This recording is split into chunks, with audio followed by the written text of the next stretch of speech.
Wisdom of King Solomon.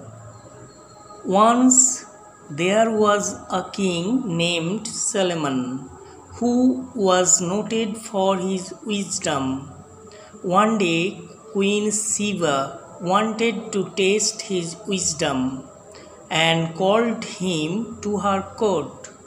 The king came and the queen offered him two identical garlands, one natural and the other artificial. She asked the king to identify the real one without touching the garlands.